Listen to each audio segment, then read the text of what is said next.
ఓం నమో మహద్భ్యో గురుభ్య. మనం ఇప్పుడు భర్తృహరి సుభాషితాలు చెప్పుకుంటూ ఉన్నాం. మరి ఇంతకుముందు కూడా చాలా శ్లోకాలు నీతి శతకంలో చెప్పుకున్నాం. అందులో కొన్ని మానసౌర్య పద్ధతిలో కూడా చెప్పుకున్నాం.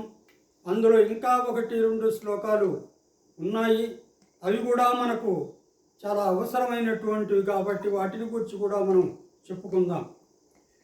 వరం ప్రాణోచ్ఛేద సమదమగవన్ముక్తకులిశ ప్రహారైః ఉద్గచ్చద్బహుళదహనోద్గారగురుభిః తుషారాద్రేః సూనోః అహః పితరి క్లేశ వివసే నచాసౌ సంపాతః పయసి పయసాం పత్యురుచితః.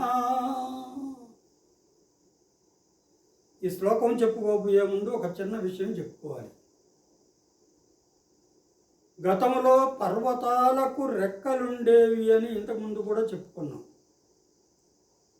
ఆ పర్వతాలకు రెక్కలు ఉండడం మూలాన అవి ఇష్టం వచ్చినట్లుగా ఇప్పుడు పక్షులు ఎగురుతూ పోయినట్లుగా ఆ పర్వతాలు కూడా రెక్కలు ఉన్నాయి కాబట్టి వాటికి తోచని రీతిలో అవి వెళుతూ ఉండేవట. కాకపోతే దేవేంద్రుడు దేవలోకంలో సంచరిస్తూ ఉంటాడు కదా. ఈ పర్వతాలన్నీ కూడా పై వరకు వ్యాపించినటువంటి ఉన్నత శిఖరాలు కలిగినటువంటివి అన్నమాట.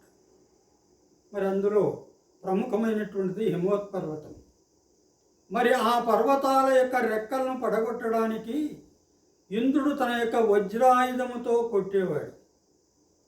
ఈ పర్వతాలన్నీ కూడా రాళ్లమయాలే. తన వజ్రాయుధముతో కొడుతూ ఉంటే ఆ వజ్రాయుధము యొక్క ఆ రాళ్ల దెబ్బకు వజ్రాయుధము నుండి వెలువడినటువంటి అవి ఆ వెళ్ళగక్కేటటువంటి ఇవి ఉన్నాయి చూడండి, నిప్పు రవ్వలు. అవి పెద్ద పెద్దవిగా వచ్చి ఆ దెబ్బలకు వెలువడినటువంటి ఆ నిప్పు రవ్వలు పెద్ద పెద్దగా వచ్చి తుషారాద్రే సూనో. తుషారాద్రి అంటే హిమవత్పర్వతం. ఆ హిమవత్పర్వతాన్ని కొడుతున్నాడు. హిమవత్పర్వతం యొక్క కొడుకైనటువంటి మైనాకుడిని కూడా కొడుతూ ఉన్నాడు అన్నమాట. కాకపోతే ఈ మైనాకుడున్నాడే పితరి క్లేశ వివసే, తండ్రికి దెబ్బలు తగిలి బాధపడుతూ ఉన్నాడు. వజ్రాయుధము యొక్క దెబ్బలు తగిలి బాధపడుతూ ఉంటే ఇతడు నచాసౌ సంపాత పయసి పయసాం పత్యు ఉచిత.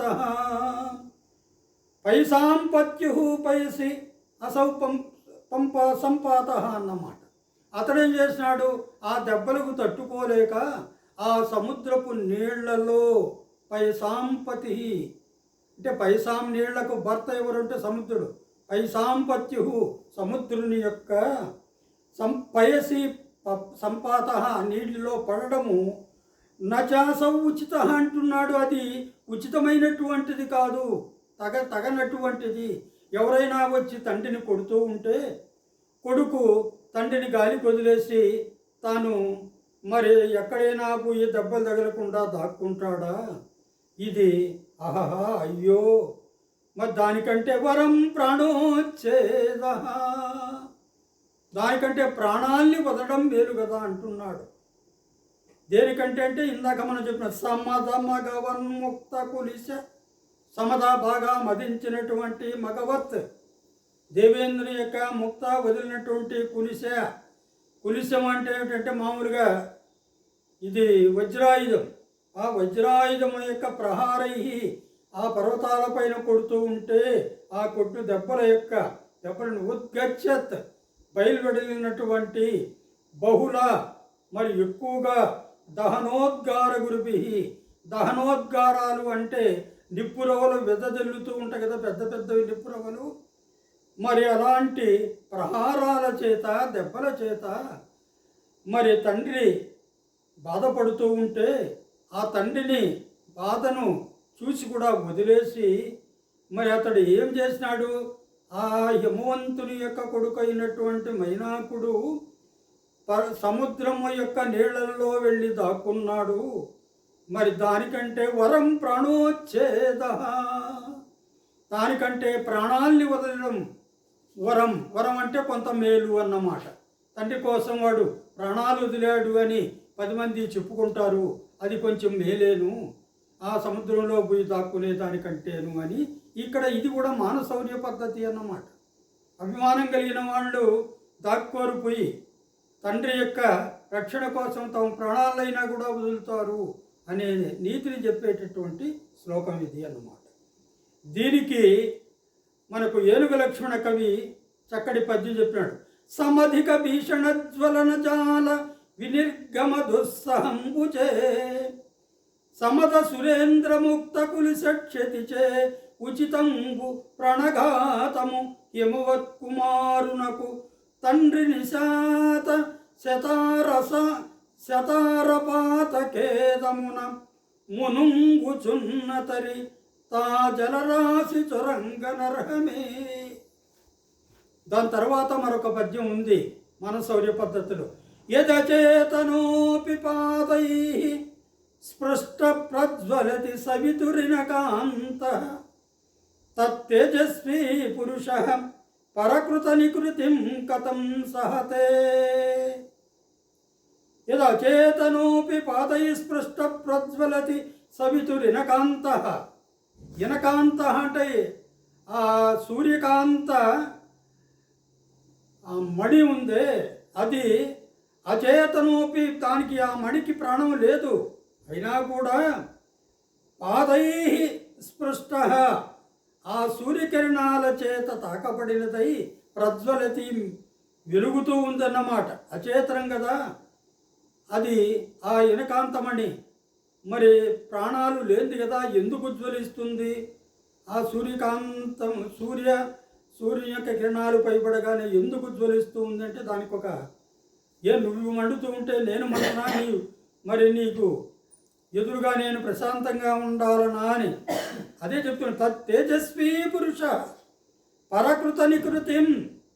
తేజస్వి తేజోవంతుడైనటువంటి పురుషుడు పరకృత నికృతిం, ఇతరులు చేసేటటువంటి నికృతి అంటే ధిక్కారం, ధిక్కారాన్ని కథం సహతే ఎట్టు సహిస్తాడు అంటున్నాడు.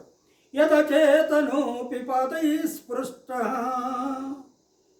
ప్రాణం లేనిదైనా కూడా పాదై సృష్ట అన్నమాట. ఎవరి పాదై? సవితు, సూర్యుని యొక్క పాదములు. సూర్యుని యొక్క పాదాలంటే కిరణాలు. ఆ కిరణాల చేత స్పృష్ట తాకబడినటువంటి ఇనకాంత, మరి ఆ ఇనకాంతమణి ఆ సూర్యకాంతమణి అన్నమాట. తత్ పాదై స్పృష్ట ప్రజ్వలతి, జ్వలిస్తూ ఉంది. తత్ తేజస్వీ పురుష, కాబట్టి తేజోవంతుడైనటువంటి పురుషుడు పరకృత నికృతిం, ఇతరులు చేసేటటువంటి ధిక్కారాన్ని కథం సహతే ఎందుకు ఓర్చుకుంటాడు అని మరి ఈ శ్లోకంలోని తాత్పర్యం.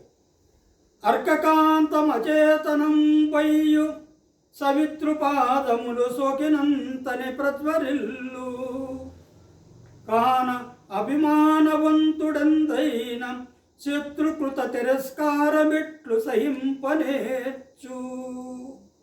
చివరిగా ఇంకొక శ్లోకం ఏంటంటే, సింహ శిశురపిడి పతతి మదమలిన కపోల భిత్తిషు గజేషు ప్రకృతిరియం సత్వవతాం నకలు వయస్తేజసాం హేతు. ఈ ప్రకృతిలో సింహము మరి పౌరుషం కలిగినటువంటిదన్నమాట. ఆ సింహము యొక్క శిశురపి, సింహపు పిల్ల కూడా మదమలిన కపోల భిత్తిషు గజేషు, మదము కారుతూ ఉన్నటువంటి చెక్కిళ్ళు, మరి గోడల్లాంటి చెక్కిళ్ళ పైన, ఆ చెక్కిళ్ళు కలిగినటువంటి ఏనుగుల పైన దాడి చేస్తాయట సింహ పిల్ల కూడా. మరి ప్రకృతిరియం సత్వవతాం, ఈ సత్వవంతులకు అంటే బలం కలిగినటువంటి వాటికి ఇది స్వభావమైనటువంటిది. నకలు వయస్తేజసాం హేతు, తేజస్సుకు కారణం వయస్సు కాదు, వాటి యొక్క సత్వగుణమేను కారణము అని. ఇక్కడ వాటి యొక్క అభిమానమే మానమే కారణము అని ఇక్కడ చెప్తున్నాడు.